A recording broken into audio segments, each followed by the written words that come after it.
As Janet said, Doreen would be very honored that everyone showed here today for her. It didn't take much to make her happy. Just having her family present made her happy.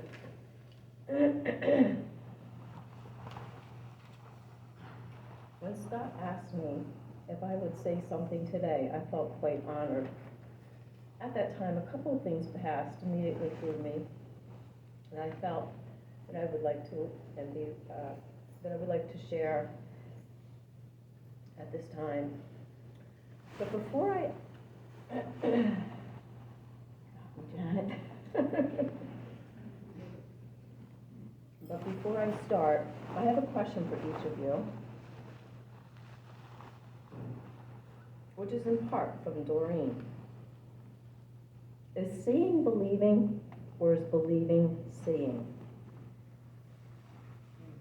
I'll say that again. Is seeing believing, or is believing seeing? I'll leave you to ponder that question and revisit that again in a minute. All of you that are here today know how lucky and blessed we all are to have known Doreen and been a part of her life.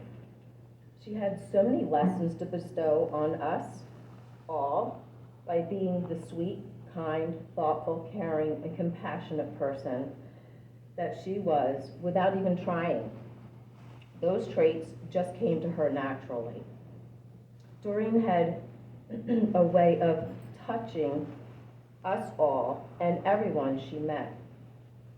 We all know that Doreen's last few months here on Earth were by far the most difficult, shocking, scary, Yes. and unfortunately quite painful times of her life.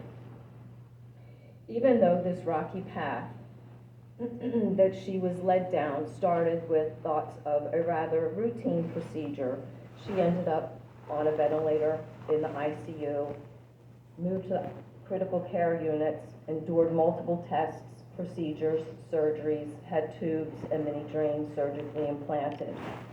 All the while, Doreen kept saying, "I am not strong. I cannot handle pain well."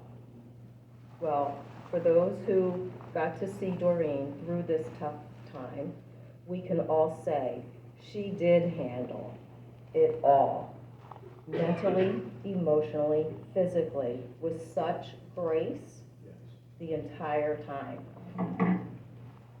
All of the staff at Atlanticare and at Cooper Hospital said that they never met a more gracious patient. Doreen remained true to her spirit.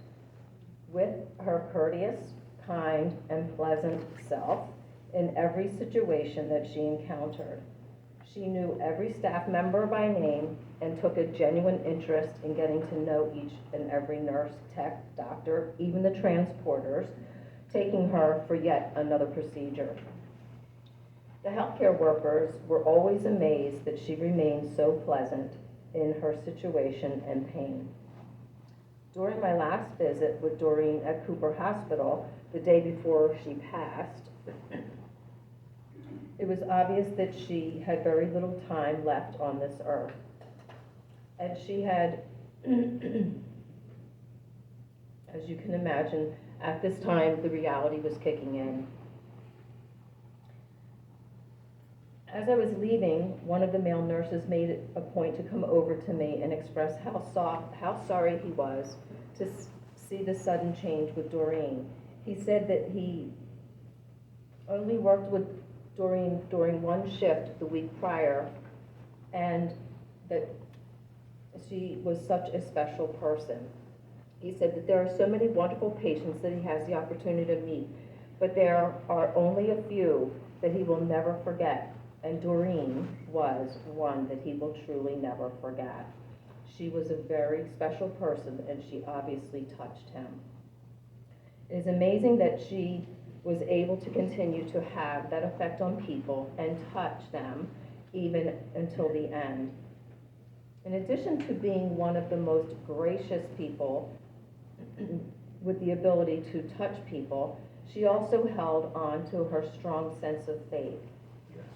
Doreen was scheduled for a surgical procedure just after receiving the diagnosis of LMS. And she was feeling uneasy pre-surgery, as we all would during this time. The day after the surgery, Doreen explained to me that before the surgery, a female pastor from the hospital visited her in her room. Doreen said that this pastor and her had a lovely conversation, and that she prayed the most beautiful prayers and left Doreen at ease, comforting her and made Doreen know that everything was going to be okay. Doreen said no prayers have ever touched her or had an impact on her like that. Doreen asked if I could find that pastor and let her know how grateful she was for giving Doreen such a sense of peace. Doreen gave me an in-depth description of this African-American female pastor with the most magnificent and colorful big headdress. When I left Doreen's room, I saw one of the other hospital pastors in the hallway.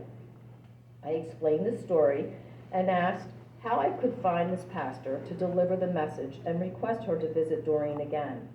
The pastor looked at me like a deer in the headlights and conveyed, "We do not have, nor have we ever had, a pastor with that description here before." She held out her arm, as I am right now, and she showed me that she was getting goosebumps. We just kind of looked at each other for a few minutes and got composed, and I said, "Are you saying that Doreen had some sort of divine intervention? Was she visited by an angel?" She just looked at me and said, that would possibly be the best description of it."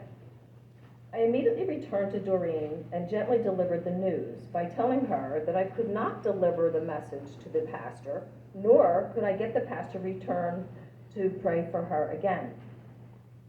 Doreen, after explaining the conversation that just took place, Doreen looked at me, so puzzled and actually concerned, and asked me, "Aunt Joey, am I going nuts?" I said, "No, you're not going nuts." I said, "I think you're actually very blessed.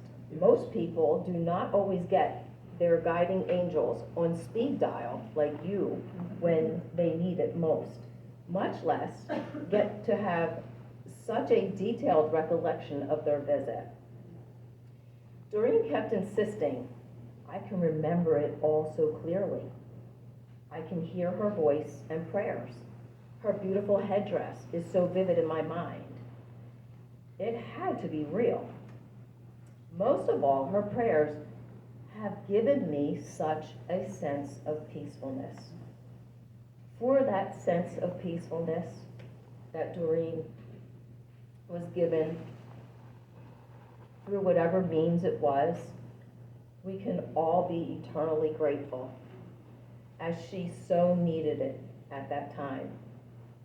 So I ask again, from Doreen, is seeing believing, or is believing seeing?